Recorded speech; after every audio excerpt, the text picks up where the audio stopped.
नमस्कार विद्यार्थी मित्रांनो, मी कुशल देशपांडे आपल्या सर्वांचं सहर्ष स्वागत करतो। 16 जून 2024 ला होणाऱ्या गट ब गट क या परीक्षेसाठी आपल्याकडे जी स्ट्रॅटेजी आहे ती स्ट्रॅटेजी बघण्यासाठी आज आपण या ठिकाणी आहोत। मित्रांनो, लक्षात घ्या, इतिहास हा विषय बऱ्यापैकी प्रमाणात आपल्या सर्वांच्याच आवडीचा तर काही लोकांच्या नावडीचा आहे, पण तरी देखील आपल्याला हा सिलेबस समजून घेणं आणि या विषयाचा अभ्यास करणं गरजेचं आहे, कारण पेपरमध्ये याला चांगल्या प्रकारचं वेटेज आयोगाने दिलेलं आहे। त्यामुळे परीक्षा पास व्हायची असेल तर इतिहास हा विषय समजून घेणं गरजेचं आहे। मग नेमकं या इतिहासामध्ये काय काय आहे तर लक्षात घ्या, आयोगाने देताना आपल्याला या इतिहासाचा जो अभ्यास आहे तो अभ्यास केवळ आधुनिक भारताचा इतिहास, अभ्यास म्हणण्यापेक्षा आपण म्हणूया सिलेबस काय दिलेला आहे, आधुनिक भारताचा इतिहास, आधुनिक भारताचा काय दिलेला आहे इतिहास। आणि यात काय सांगितलेले, यात सांगितलेले विशेष संदर्भ, विशेष संदर्भ काय असणार आहे तर विशेष संदर्भ असणार आहे महाराष्ट्र। ओके, आयोगाने आपल्या इतिहास विषयाचा केवळ एवढाच अभ्यास दिलेला आहे, प्रीला पण दिलेला आहे एवढाच आणि मेन्सला पण दिलेला आहे एवढाच अभ्यास, कुठल्याही प्रकारे याच्यामध्ये बदल केलेला नाहीये।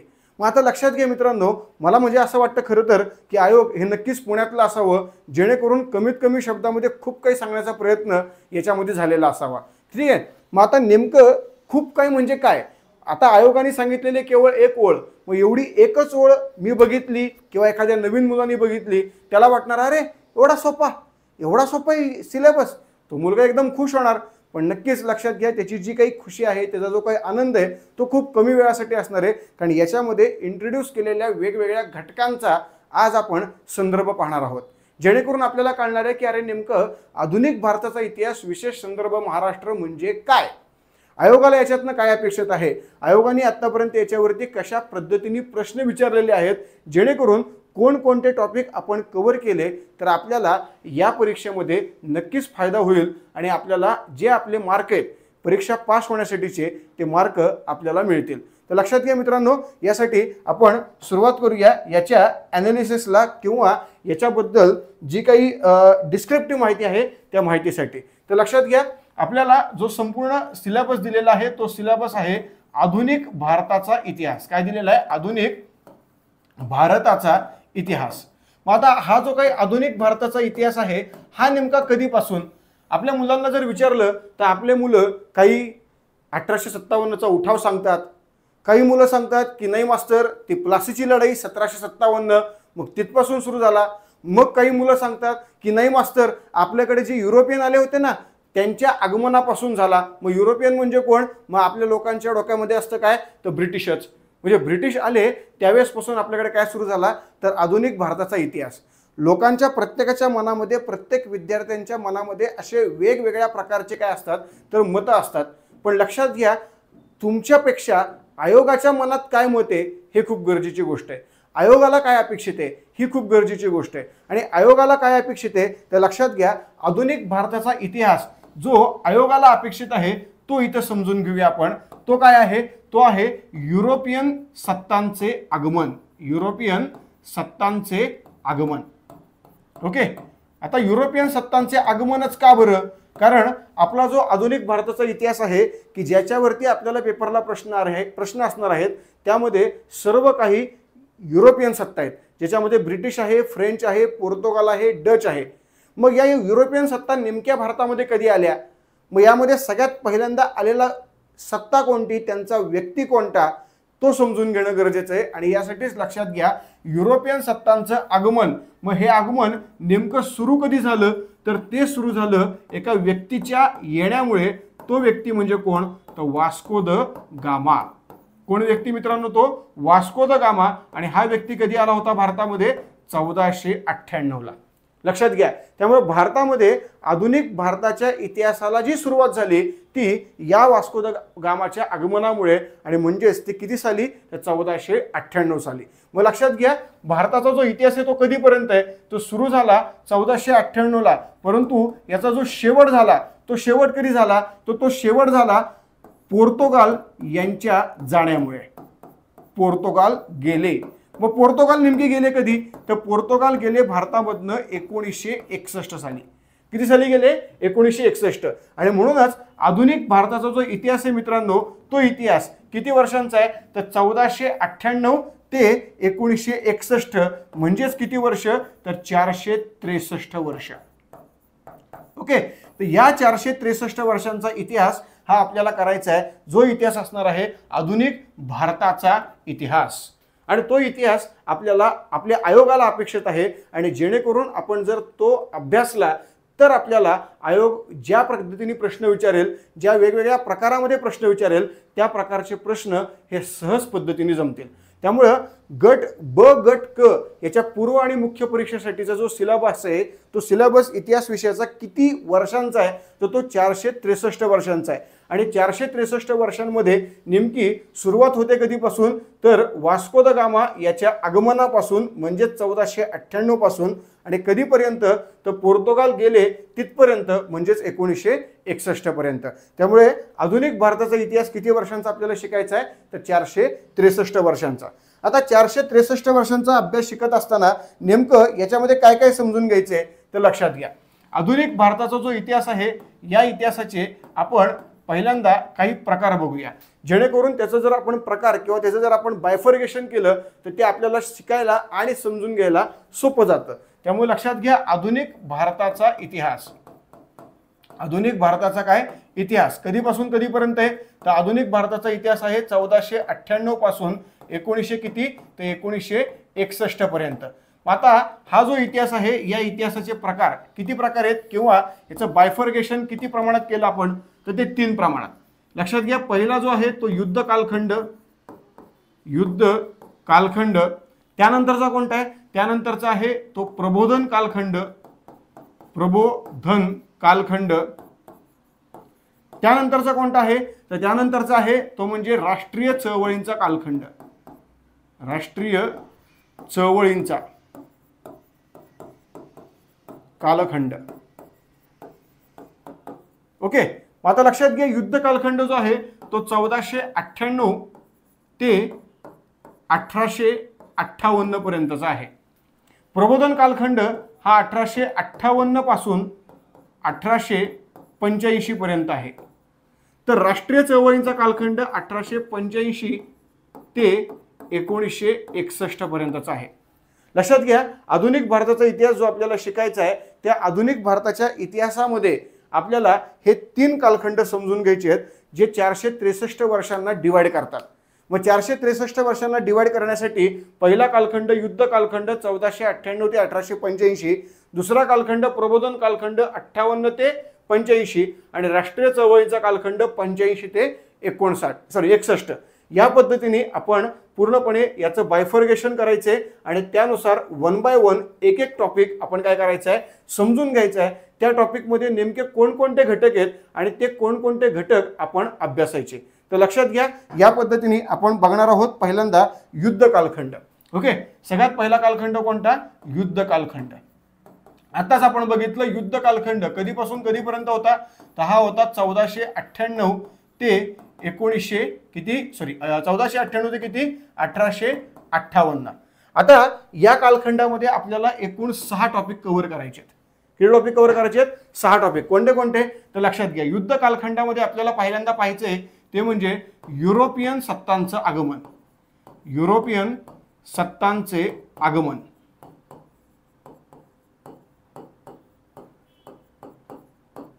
ओके, आता बघा, भारतामध्ये आलेल्या युरोपियन सत्ता किती आल्या होत्या भारतामध्ये? भारतामध्ये 4 युरोपियन सत्ता आल्या होत्या. मग या 4 युरोपियन सत्ता नेमक्या भारतामध्ये का आल्या? कशासाठी आल्या? कोणत्या मार्गाने आल्या? ओके, त्यासाठी कोणता व्यक्ती त्यांनी भारतामध्ये आणला? त्यांनी जर समजा आल्या व्यापारासाठी तर ती कोणती कंपनी त्यांनी स्थापन केली? त्या कंपनीचं नेमकं नाव काय? अशा पद्धतीचा जो डाटा आहे, तो डाटा जो पूर्णपणे ऑब्जेक्टिव्ह प्रकारचा असणार आहे आणि जो आपल्याला पेपरला विचारला जाण्याची शक्यता जास्त आहे. तर अशा प्रकारचा डाटा आपल्याला या युरोपियन सत्तांच्या आगमन या टॉपिकमध्ये पाहायचा आहे. जो टॉपिक आपला 1 लाईन बेसचा टॉपिक असणार आहे, ज्याच्यामध्ये ऑब्जेक्टिव्ह माहिती पूर्णपणे मिळणार आहे, की जी माहिती 100% तुमच्या पाठांतराची असणार आहे. आणि ती जर तुम्ही व्यवस्थित पद्धतीने लक्षात ठेवली तर नक्कीच त्याचा फायदा तुम्हाला कुठं होणार आहे मित्रांनो, त्याचा फायदा तुम्हाला असा होणार आहे की जेणेकरून तुम्हाला वेगवेगळ्या प्रकारचे जे प्रश्न आहेत, जे तुम्हाला स्पष्टीकरणात्मक मध्ये 4 विधानं दिलेली आहेत त्यातलं एखादं विधान या ह्याच्यावरनं येणार, किंवा वन लाइनर मधलं प्रश्न डायरेक्ट तुम्हाला याच्यावरनं येणार. मग अशा प्रकारचे प्रश्न सॉल्व्ह करताना आपल्याला हा टॉपिक महत्त्वाचा असतो, युरोपियन सत्तांचं आगमन. त्यानंतरचा जो दुसरा टॉपिक आहे मित्रांनो आपला, तो दुसरा टॉपिक कोणता टॉपिक आहे तर लक्षात घ्या. जो दुसरा टॉपिक आहे आपला तो म्हणजे युरोपियन सत्तांची, काय लक्षात घ्या, युरोपियन सत्तांची सत्ता स्पर्धा. काय नाव आहे, युरोपियन सत्तांची सत्ता स्पर्धा. लक्षात घ्या, भारतामध्ये आलेले जे 4 युरोपियन देश आहेत, ब्रिटिश आहे, पोर्तुगाल आहे, त्याचप्रमाणे फ्रेंच आहे आणि इंग्रज आहेत. आता हे जे 4 युरोपियन भारतामध्ये आले मित्रांनो, तर या 4 युरोपियन देशांनी आल्या भारतामध्ये काय केलं तर आल्या भारतामध्ये यांनी सत्ता स्थापन केली. ओके, मग आल्या जी सत्ता स्थापन केली मित्रांनो, तर त्या सत्तेचा कारभार करणं गरजेचं आहे. आणि तो सत्तेचा कारभार करण्यासाठी त्यांनी या ठिकाणी काय केलं तर आल्या पहिल्यांदा लक्षात घ्या, ब्रिटिश आहे, पोर्तुगाल आहे, डच आहे आणि फ्रेंच आहे. मग यांच्यामध्ये सर्वोच्च कोण आहे तर यांच्यामध्ये सर्वोच्च आहेत ब्रिटिश, बरोबर आहे ना. मग ब्रिटिशांनी काय केलं, आधी पोर्तुगालांवरती वर्चस्व प्रस्थापित केलं, मग डचांवर वर्चस्व प्रस्थापित केलं आणि मग फ्रेंचांवरती. मग या ठिकाणी आपल्याला बघायचंय इंग्रज फ्रेंच युद्ध म्हणजेच कर्नाटक युद्ध. ओके, तर हे या ठिकाणी आपल्याला समजून घ्यायचंय दुसऱ्या टॉपिक मध्ये. आपला जो तिसरा टॉपिक असणार आहे तो असणार आहे काय तर युरोपियन सर्वोच्च सत्ता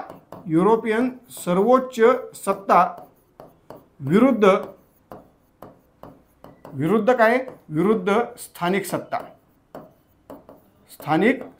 ओके, आता लक्षात घ्या, भारतामध्ये युरोपियन सर्वोच्च सत्ता कोणती सत्ता आहे तर भारतामध्ये युरोपियन सर्वोच्च सत्ता आहे, त्याचं नाव काय आहे तर त्या सत्तेचं नाव आहे ब्रिटन, बरोबर आहे.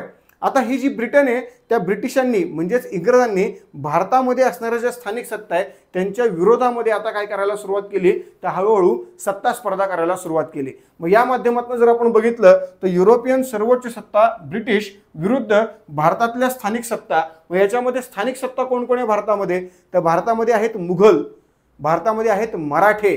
म्हणून आपल्याला याच्यामध्ये शिकायचे मुघलांना पराभूत करण्यासाठी, समजा आपण म्हणलं मुघलांच्या अंडर असणारं बंगालमध्ये असणारा बंगालचा नवाब, मग प्लासी आणि बक्सारची लढाई जी आपल्याला या टॉपिकमध्ये बघायची आहे. ओके, त्याचप्रमाणे आपल्याला इंग्रज मराठा हे युद्ध या टॉपिकमध्ये बघायचे.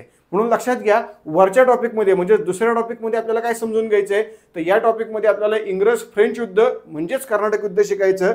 इथं प्लासी बक्सारची लढाई, त्याचप्रमाणे इंग्रज मराठा युद्ध, ह्याला आपल्याला काय करायचंय तर समजून घ्यायचं आहे. मग एकदा का भारतामध्ये मराठ्यांना पराभूत केलं, भारतामध्ये मराठे संपले म्हणजे संपूर्ण भारतामध्ये सत्ता कोणाची आली तर इंग्रजांची. मराठे संपले, इंग्रज आले. मग जे इंग्रज आले त्या इंग्रजांनी काय केलं, मराठे गेल्यानंतर जो संपूर्ण भारत आपल्या ताब्यात आला त्या भारताचा कारभार करण्यासाठी एक पद निर्माण केलं. मग ते पद आपल्याला इथे समजून घ्यायचे. ते पद म्हणजेच काय तर गव्हर्नर.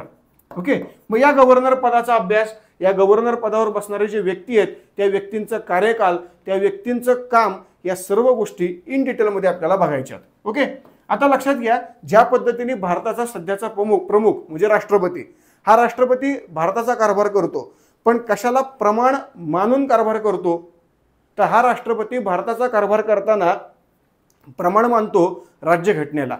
मग ज्या पद्धतीने राज्यघटनेला प्रमाण मानून आपल्याकडे कारभार केला जातो त्याच पद्धतीने या काळामध्ये गव्हर्नर भारताचा कारभार करण्यासाठी प्रमाण मानायचं कशाला तर वेगवेगळ्या प्रकारच्या कायद्यांना. मग या कायद्यांमध्ये 1773चा नियंत्रण कायदा असेल, त्यानंतर 1784चा पिट्स इंडिया ऍक्ट असेल, त्यानंतर पुढे आलेले सनदी कायदे असतील किंवा इतर सारे कायदे, असे एकूण 13 कायदे, या कायद्यांचा अभ्यास आपल्याला याच्यामध्ये करायचा आहे. ओके, आणि सगळ्यात शेवटचा या कालखंडातला शेवटचा घटक, शेवटचा टॉपिक तो म्हणजे 1857चा उठाव. काय आहे 1857चा उठाव. लक्षात घ्या, भारतामध्ये आलेले जे युरोपियन आहेत त्या युरोपियन देशांनी काय केलेलं होतं तर भारतामध्ये आलेल्या युरोपियन देशांनी भारतामध्ये त्यांचा गव्हर्नर नेमला. त्यांच्या गव्हर्नरनी त्यांच्या पद्धतीने कामं केले, भारतीयांवरती त्यांच्या पद्धतीने वचक गाजवला, त्यांच्याच कायद्यांच्या आधारावरती भारतीयांवरती नियंत्रण ठेवलं आणि हे भारतीयांनी काही दिवस सहन केलं. पण भारतीयांना हे सारखं सहन होणारं नव्हतं. भारतीयांनी याचा विरोध केला आणि तो विरोध म्हणजेच काय, त्या 1857चा उठाव. तर हा उठाव आपल्याला या युद्ध कालखंडामध्ये पाहायचा आहे. त्यामुळे लक्षात घ्या, 1498 ते 1858 या दरम्यान घडलेल्या या सर्व प्रकारच्या घडामोडी या 6 घटकांमध्ये आपल्याला काय करायचे मित्रांनो, तर समजून घ्यायच्या आहेत. ओके, आता याच्यानंतर जो आपला पुढचा कालखंड असणार आहे तो कालखंड कोणता आहे, तो कालखंड असणार आहे प्रबोधन कालखंड. काय नाव आहे, प्रबोधन कालखंड. ओके, आता लक्षात घ्या, जो प्रबोधन कालखंड मित्रांनो तो कालखंड कधीपासून आहे, तर तो कालखंड आहे तो कालखंड कधीपासून आहे बघा, तो कालखंड आपल्याकडे असणार आहे. ओके, कालखंड कोणता आहे बघा, प्रबोधन कालखंड. प्रबोधन कालखंड. ओके, आता हा जो प्रबोधन कालखंड आहे हा कधीपासून आहे आपल्याकडे, तर हा कालखंड आहे आपल्याकडे 1858 पासून 1885 पर्यंत. ओके, विचार करायला गेलं तर अत्यंत कमी अशा पद्धतीचा काळ या कालखंडामध्ये आहे, 58 पासून 85 पर्यंतचाच. पण याच्यामध्ये जे टॉपिक आहेत ते टॉपिक खूप महत्त्वाचे आहेत आणि त्या प्रत्येक टॉपिकवरती आयोगाने आत्तापर्यंत अनेकदा प्रश्न विचारलेले आहेत. मग आयोग जर प्रत्येक वेळेला त्याच्यावरती प्रश्न विचारत असेल तर आपल्याला या टॉपिकवरती फोकस नक्कीच जास्त करायचा आहे. याच्यामध्ये आपल्याला काय आहे, याच्यामध्ये आपल्याला सगळ्यात पहिल्यांदा शिकायचा आहे तो मुद्दा म्हणजे शिक्षणाचा. मग भारतामध्ये भारतीयांचं असणारं शिक्षण आणि भारतामध्ये युरोपियन म्हणजेच ब्रिटिशांनी चालू केलेलं युरोपियन शिक्षण, या दोन्ही शिक्षण पद्धती भारतात समजून घ्यायच्या आहेत. आणि यासाठी कोणकोणत्या समित्या स्थापन झाल्या, त्या समित्यांनी काय काय निर्णय दिले आणि भारतातली शिक्षण पद्धत कशा पद्धतीने डेव्हलप होत गेली याचा अभ्यास याच्यामध्ये आपल्याला समजून घ्यायचा आहे. त्यामुळे लक्षात घ्या, एक शिक्षण हा टॉपिक. मग शिक्षण या टॉपिक नंतर आपल्याला काय शिकायचं आहे, तर वृत्तपत्र. लक्षात घ्या, शिक्षण हे आपण भारतीयांना देतोय, पण हे देत असताना नक्कीच भारतीयांनी काय केलं पाहिजे, तर यातनं काय समजून घेतलं पाहिजे, तर बाबा रे मला भारताला स्वातंत्र्य करायचंय, मला माझ्या देशातल्या लोकांना स्वातंत्र्य करायचंय आणि यासाठी मला एकत्र यायचंय. एकत्र येण्यासाठी जो विचार आवश्यक आहे तो विचार म्हणजे शिक्षण आहे. ओके, व्यक्ती विचार कधी करायला लागतो, आता लहान बाळ आहे, 5 वर्षाचं बाळ आहे किंवा मुलगा आहे छोटासा, आणि तो मुलगा काय करतोय, तो मुलगा विचार करत बसलाय. झालं का कधी असं? नाही होणार. का नाही होणार, कारण त्याच्याकडे शिक्षण नाही अजून. ज्या वेळेला तो शिक्षण घेईल, त्याच्यावर ज्यावेळेस त्याला हळूहळू या गोष्टी कळायला लागतील, वाचन त्याचं वाढेल, त्यावेळेला मग तो हळूहळू त्या गोष्टींवरती काय करणार आहे, तर विचार करणार आहे. म्हणून लक्षात घ्या मित्रांनो, या ठिकाणी पहिल्यांदा शिक्षण घेतलं, मग त्या शिक्षणाने विचार तयार झाले आणि मग ते विचार, आता माझ्याकडे जे विचार आहेत ते विचार मी तुमच्यापर्यंत पोहोचवतोय. बरोबर ना, माझ्याकडे जो इतिहास आहे तो इतिहास मी तुमच्यापर्यंत पोहोचवतोय आणि तुमच्यापर्यंत पोहोचवण्यासाठी मी हे सोशल मीडियाचं प्लॅटफॉर्म वापरतोय. मग त्यावेळेला सोशल मीडिया नव्हता, मग एकच प्रसार माध्यम होतं, ते कोणतं होतं, ते होतं वृत्तपत्र. म्हणून वृत्तपत्र. ओके, त्यानंतर तिसरा मुद्दा कोणता बघा, माझे विचार मी लोकांपर्यंत पोहोचवले. लोकांपर्यंत पोहोचवल्यानंतर आता समजा मी माझे विचार तुमच्यापर्यंत पोहोचवतोय, समजा तुम्ही 10-15 लोक आहात, पण 10-15 लोकांपैकी समजा 3 लोक आहेत की ज्यांना माझे विचार पटले. 15च्या 15 लोकांना विचार पटावे बिलकुल गरज नाहीये. देवाचे विचार पटत नाहीत, माझे काय पटणार आहेत? सिंपल आहे ना, देवाचे विचार सगळ्या जगाला नाहीत पटत, मग माझे काय विचार पटणार आहेत? त्यामुळे समजा 15 लोक आहेत, तर 15 लोकांपैकी केवळ 3च लोकांना माझे विचार पटले, अतिशय उत्तम गोष्ट आहे. आणि या पद्धतीने ते जे विचार त्यांना पटतील ते विचार, त्या विचारांनी ते लोक काय होतील, ते लोक माझ्याबरोबर एकत्र येतील. मग माझ्याबरोबर एकत्रित येऊन त्या विचारांना आम्ही सर्वदूर पोहोचवणार. मग सर्वदूर पोहोचवण्यासाठी आम्ही संघटना स्थापन करणार. मग त्याला नाव दिलं गेलं धार्मिक व सामाजिक. काय नाव दिलं त्याला? धार्मिक व सामाजिक सुधारणा चळवळ. ओके, काय नाव दिलं? धार्मिक व सामाजिक सुधारणा चळवळ. आता ही चळवळ काय बघा, मी विचार केला म्हणजे शिक्षण घेतले, शिक्षणामुळे विचार आला, विचार सर्वदूर पोहोचवला, सर्व लोकांपर्यंत हा विचार ज्या वेळेला पोहोचवला गेला त्यावेळेला तो विचार सर्व लोकांनी ऐकला आणि ते काही समजून घेत, म्हणजे काही विचार त्यामधनं समजून घेतले गेले. आता काही विचार जे समजून घेतले गेले त्या माध्यमातून, तर त्या लोकांनी काय केलं, त्या लोकांनी हळूहळू आपल्या समाजामध्ये सुधारणा करायला सुरुवात केली. शिक्षणामुळे लोकांना कळालं की अरे कुठल्याही प्रकारे हे जे काही आपल्याकडं काय आहे, सती प्रथा बंदी आहे, आपल्याकडे विधवांना पुनर्विवाहाचा अधिकार नाहीये, मग हे जे काही धार्मिक गोष्टी आहेत ना, या धार्मिक गोष्टी बिलकुल उपयोगाच्या नाही आहेत. या धार्मिक गोष्टी बिलकुल उपयोगाच्या नाही आहेत. मग आपल्याला याच्यामध्ये सुधारणा करणं गरजेचं आहे. मग मी शिक्षण घेतलं, मला कळालं, तुम्ही शिक्षण घेतलं, तुम्हाला कळालं, त्यांनी घेतलं, त्याला कळालं, त्यांनी घेतलं, त्याला कळालं, आपण सगळे एकत्र आलो, एकत्रित येऊन विचार केला, आपण एक आपलं व्यासपीठ तयार केलं, कारण आपल्याला आपलं म्हणणं मांडायचं आहे. आणि मग ते व्यासपीठ, ती संघटना म्हणजेच काय, धार्मिक सामाजिक सुधारणा चळवळ. जसं की आपल्याकडे ब्राह्मो समाज आहे, आर्य समाज आहे, रामकृष्ण मिशन आहे, प्रार्थना समाज आहे, आत्मीय सभा आहे, रामकृष्ण मिशन आहे, मानव धर्म सभा आहे. या सर्व गोष्टींचा अभ्यास आपल्याला याच्यामध्ये करायचा आहे. बरोबर आहे ना. या सगळ्या डिटेल गोष्टींचा अभ्यास ज्यावेळेस आपण करतो त्यावेळेला आयोग याच्यावरती प्रश्न विचारतं आणि ते सर्व प्रश्न आपल्या इथं काय होतात, कव्हर होतात. ओके, हे झालं धार्मिक बाबतीत. असंच सेम कशाच्या बाबतीत, तर राजकीय. म्हणून इथं बघा आपल्याला बघायचं राजकीय सुधारणा चळवळ. राजकीय सुधारणा चळवळ. कारण शेवटी एक गोष्ट लक्षात घ्या, लोक राजकीय कारणासाठी बिलकुल एकत्र येणार नाहीयेत जेवढ्या प्रमाणात ते धार्मिक कारणासाठी येतील. लोकमान्य टिळकांचा जर आपण विचार केला तर टिळकांनी पण बघा लोकांना एकत्र आणण्यासाठी राजकीय मुद्दे वापरले का, नाही, त्यांनी धार्मिक मुद्दे वापरले. कारण लोकांना माहिती आहे, टिळकांना पण माहिती आहे, टिळकांनी अभ्यास केलेला आहे की अरे धार्मिक मुद्दे जर आपण वापरले तर लोकांचं एकत्रित येण्याचं प्रमाण जास्त आहे. पण मी जर राजकीय मुद्दे वापरले तर लोकांचं एकत्रित येण्याचं प्रमाण बिलकुल जास्त नाहीये. कारण प्रत्येकाचं राजकीय मत वेगळं आहे, पण धार्मिक मत मात्र प्रत्येकाचं एकच आहे. आणि ज्यांचं ज्यांचं एक आहे ते सगळे एकत्र, त्यांची संख्या खूप जास्त आहे. आणि मग त्या व्यासपीठावरनं तुम्ही हळूहळू लोकांना राजकीय गोष्टी सांगू शकतात. ओके, त्यामुळे लक्षात घ्या मित्रांनो, आपल्याकडं आधी धार्मिक बाबतीत लोकांना एकत्रित आणलं गेलं आणि त्यातनं मग राजकीय सुधारणा चळवळ सुरू झाली. म्हणून आधी हे, नंतर राजकीय सुधारणा चळवळ. मग यामध्ये बॉम्बे असोसिएशन, पुणे सार्वजनिक सभा, east India association, Bombay presidency association अशा प्रकारच्या राजकीय संघटनांचा अभ्यास आपल्याला काय करायचा आहे, यामध्ये समजून घ्यायचा आहे. ओके, त्यानंतर पुढचा मुद्दा जो असणार आहे तो या कालखंडातले गव्हर्नर. कुठल्या कालखंडातले, या कालखंडातले. बरोबर आहे. मगाशी आपण जे बघितले ते गव्हर्नर या कालखंडातले, कायदे या कालखंडातले. तसं इथं या कालखंडातले गव्हर्नर आणि याच कालखंडातले काय, तर कायदे. तर या पद्धतीने आपल्याला 1858 ते 85 प्रबोधन कालखंड, या प्रबोधन कालखंडामध्ये साधारणतः हे 6 टॉपिक समजून घ्यायचे आहेत. ओके, सो हे 6 टॉपिक आपण याच्यामध्ये पाहणार आहोत. मग या 6 टॉपिक नंतर आपला जो पुढचा कालखंड आहे तो पुढचा कालखंड असणार आहे शेवटचा राष्ट्रीय चळवळींचा कालखंड. काय नाव आहे, राष्ट्रीय चळवळींचा कालखंड. आता हा जो कालखंड आहे तो कालखंड लक्षात घ्या किती आहे, तर हा कालखंड आपल्याला पाहायला मिळतो साधारणतः 1885 पासून 1961 पर्यंत.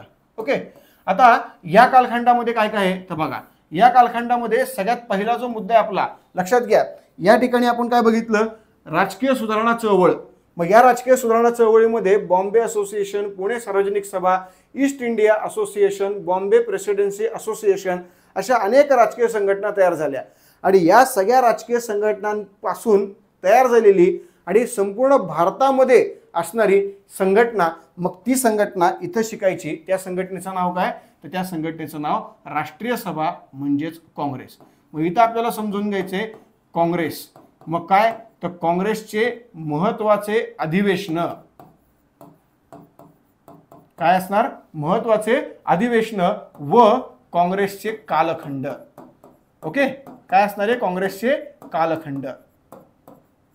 ओके, लक्षात घ्या, आपली जी काँग्रेस आहे ती काँग्रेस 1885 पासून 1950 पर्यंत आपल्याला शिकायची आहे. मग आपली जी काँग्रेस आपण शिकतो तर ती शिकत असताना आपली काँग्रेस स्थापन झाली. मग तो पहिला कालखंड मवाळ कालखंड. मग त्या कालखंडात झालेले काँग्रेसचे अधिवेशन, त्यातले नेते, त्यातले महत्त्वाचे निर्णय.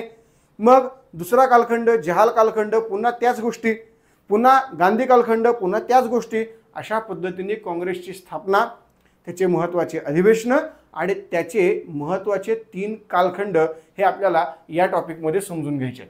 दुसरा टॉपिक जो आपला असणार आहे या कालखंडामधला, त्या टॉपिकचं नाव काय असणार आहे, तर त्या टॉपिकचं नाव असणार आहे क्रांतिकारी चळवळ.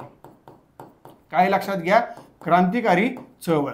बघा मित्रांनो, भारताला स्वातंत्र्य मिळालं, पण स्वातंत्र्य जे भारताला मिळालं त्यामध्ये एका व्यक्तीचा हात आहे का? अजिबात नाहीये. कोणा एका व्यक्तीला त्याचं आपण क्रेडिट देऊ शकतो का? बिलकुल नाही देऊ शकत. आपण भारताला जे स्वातंत्र्य मिळालं त्याचं क्रेडिट सगळ्या भारतातल्या लोकांनी केलेल्या कार्याला देणार आहोत. बघा, काही लोकांनी अहिंसेचा मार्ग स्वीकारला तर काही लोकांनी हिंसेचा मार्ग स्वीकारला.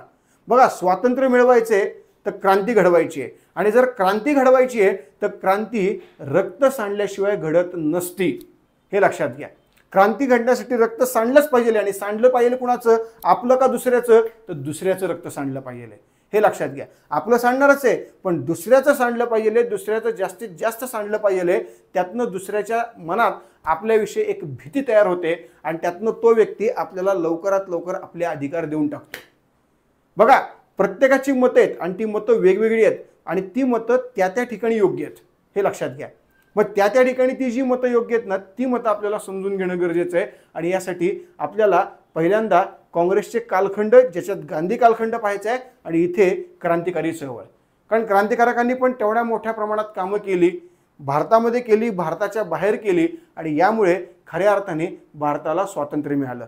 कोणा एका व्यक्तीने स्वातंत्र्य दिलं? बिलकुल नाही. सगळ्यांच्या प्रयत्नातनं भारताला स्वातंत्र्य मिळालं. येस, ते नक्कीच बरोबर, हे आपल्याला सांगता येऊ शकतं. मग यामध्ये आपल्याला क्रांतिकारी चळवळ शिकायची. क्रांतिकारी चळवळ ज्यावेळेला आपली शिकून पूर्ण होते त्याच्यानंतर मग आपल्याला पुन्हा या कालखंडातले गव्हर्नर शिकायचे. काय शिकायचं? गव्हर्नर. त्याच पद्धतीने या काळातले आपल्याला काय शिकायचे मित्रांनो? तर कायदे शिकायचे. ओके, त्याच्यानंतर जो महत्त्वाचा मुद्दा असणार आहे तो म्हणजे समाज सुधारक. काय शिकायचंय? समाज सुधारक. खूप महत्त्वाचा मुद्दा आहे. हा महत्त्वाचा मुद्दा आपण बिलकुल निग्लेक्ट करू शकत नाही, कारण आयोग आपल्याकडे जे काही 10 प्रश्न पूर्वला आणि 10 प्रश्न मुख्यला विचारतं त्यातले सर्वाधिक प्रश्न हे समाज सुधारकांवरती असतात. म्हणजे तुम्हाला सांगतो 2 तर शुअर शॉट गॅरंटेड पडतात, तिसरा सुद्धा येतो, पण 2 गॅरंटेड पडतात, हे नक्कीच लक्षात घ्या. मग जर 10 पैकी 2 एकाच टॉपिकवरचे असतील तर तो टॉपिक किती चांगल्या प्रकारे करणं गरजेचं आहे, हे लक्षात घ्या. आता समाज सुधारकांचा अभ्यास करताना तुमच्यासमोर एक मनात विषय येतो की समाज सुधारक अरे किती आहेत? 50+ आहेत. एवढं कधी शक्य आहे का? शक्य नाहीये ना. पण लक्षात घ्या, मी तुम्हाला सांगतो ना ते शक्य आहे. कसं शक्य आहे? 50च्या 50 करायची काहीच गरज नाहीये. अरे इथं परीक्षा पास व्हायची असेल तर 100 पैकी 60 मार्क पडले तरी तुम्ही परीक्षा पास होणार आहेत. मग 50च्या 50 समाज सुधारक करायची गरज आहे का आपल्याला? तर काही गरज नाहीये. आपल्याला मोजकेच आणि महत्त्वाचे समाज सुधारक कव्हर करायचे आहेत, ज्याच्यामध्ये शाहू फुले आंबेडकर, पंडिता रमाबाई रानडे, सावित्रीबाई फुले, कर्वे आणि आगरकर यांचा अभ्यास जास्तीत जास्त करायचा आहे.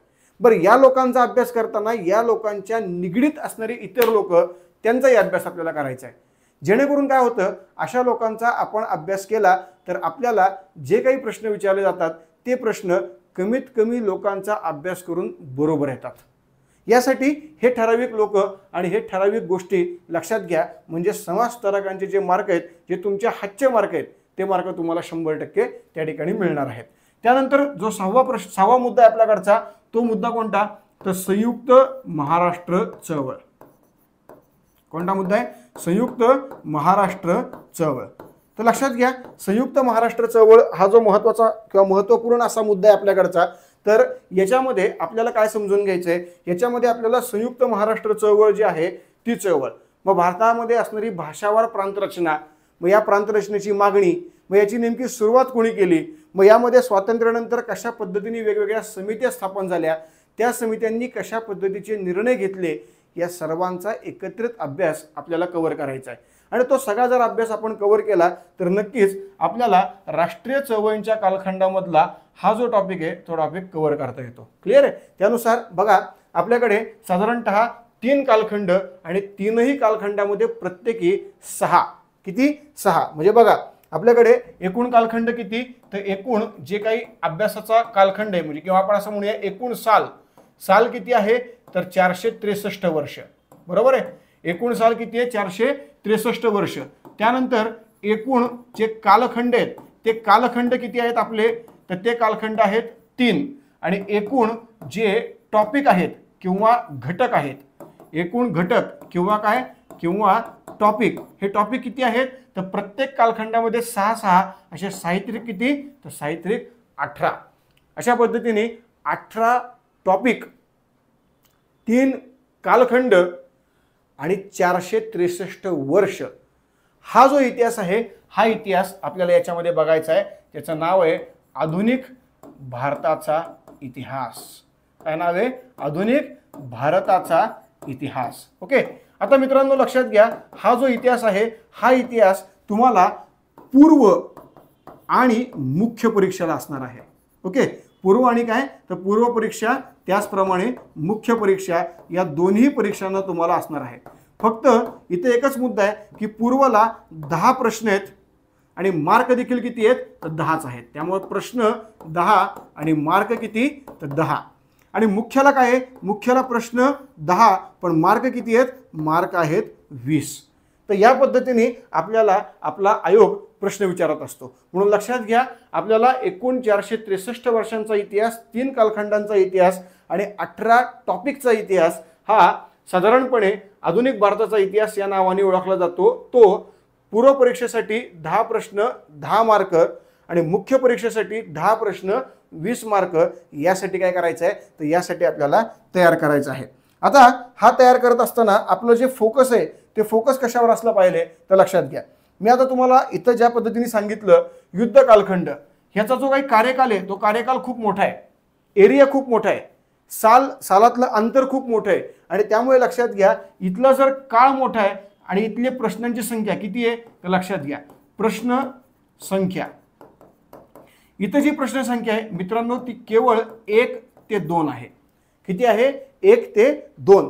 प्रबोधन कालखंड या ठिकाणी जर आपण बघितलं प्रश्न संख्या तर ही प्रश्न संख्या किती आहे मित्रांनो तर ही संख्या आहे केवळ 3 ते 4.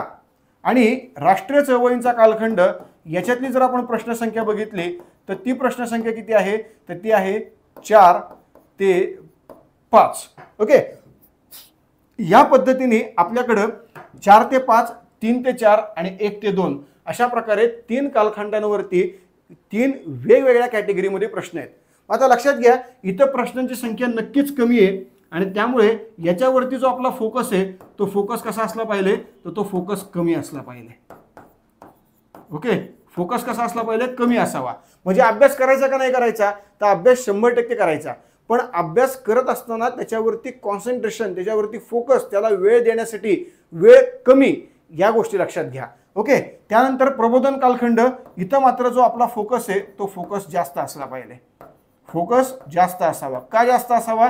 कारण हा जो कालखंड आहे तो खूप कमी आहे, 58 ते 85 आहे फक्त, पण मार्कांची संख्या किती आहे तर मार्कांची किंवा प्रश्नांची संख्या 3 ते 4 आहे. हे लक्षात घ्या.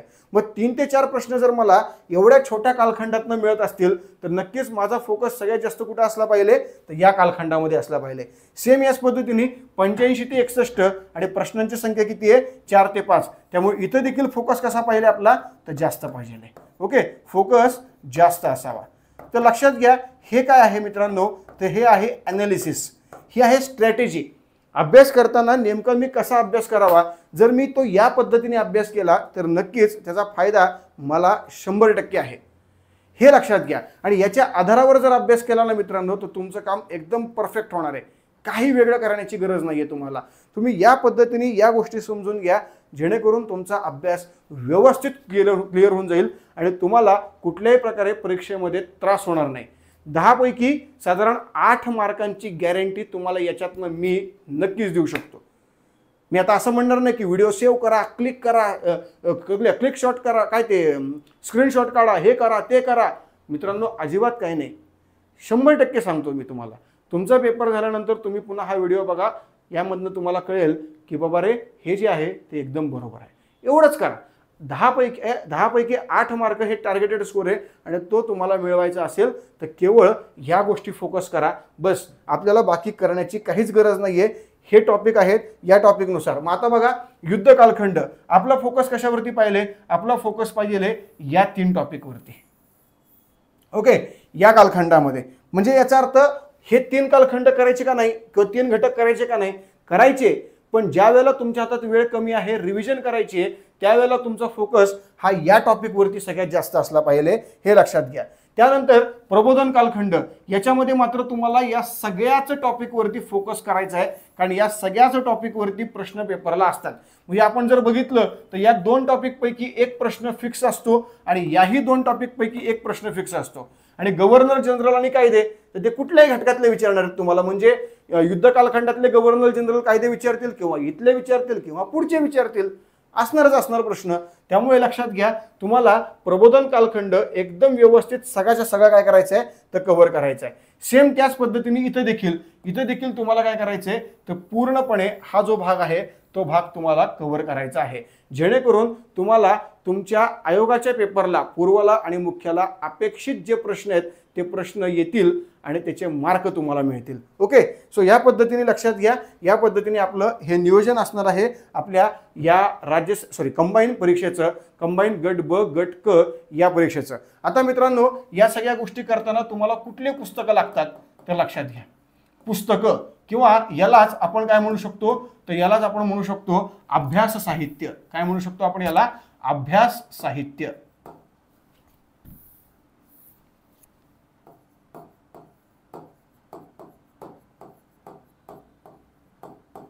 अभ्यास साहित्य. आता लक्षात घ्या, हे जे अभ्यास साहित्य ते अभ्यास साहित्य 2 प्रकारचं असलं पाहिजे. एक असलं पाहिजे ते शालेय साहित्य, शालेय साहित्य, आणि दुसरं काय असलं पाहिजे तर दुसरं असलं पाहिजे संदर्भ साहित्य. ओके, शालेय साहित्य आणि दुसरं काय मित्रांनो संदर्भ साहित्य. आता जे शालेय साहित्य ना, या शालेय साहित्यामध्ये तुम्हाला इयत्ता 8वी, इयत्ता 8वी आणि इयत्ता 9वी, इयत्ता 8वी आणि इयत्ता 9वी, इयत्ता 8वी आणि इयत्ता 11वी या 2 इयत्तांची इतिहासाची पुस्तकं अत्यंत महत्त्वाची आहेत, अत्यंत गरजेची आहेत. लक्षात घ्या, इयत्ता 8वी आणि इयत्ता 11वी ज्याच्यामध्ये तुम्हाला दोन्ही पुस्तकं कुठली तर इयत्ता 8वीची आणि इयत्ता 11वीची जुनी व नवी पुस्तकं आवश्यक असणार आहेत. ओके, नवीन तुम्हाला कुठेही मिळतील पण जुनी पुस्तकं लवकर मिळणार नाहीत. पण लायब्ररीमध्ये अनेक जुनी पुस्तकं अवेलेबल असतात, ते घ्या, झेरॉक्स मारा आणि पुन्हा तिथे ठेवा. पण हे पुस्तकं वाचल्याशिवाय तुमचा याचा अभ्यास बिलकुल कव्हर होणार नाहीये, हे देखील लक्षात घ्या. म्हणून शालेय साहित्यामध्ये 8वी व 11वी जुनी व नवीन पुस्तकं. आणि संदर्भ साहित्यामध्ये काय करायचंय, उगाच फापट पसारा करायचं नाहीये. खूप सारे पुस्तकं मास्तर सांगा आम्हाला या क्लासमध्ये इतके सांगितले, त्या क्लासमध्ये तितके सांगितले, काही गरज नाहीये. सांगणारे भरपूर आहेत, पुस्तकं देखील बाजारात भरपूर आहेत, पण एवढे सगळे पुस्तकं आपल्याला वाचणं जमणार आहे का?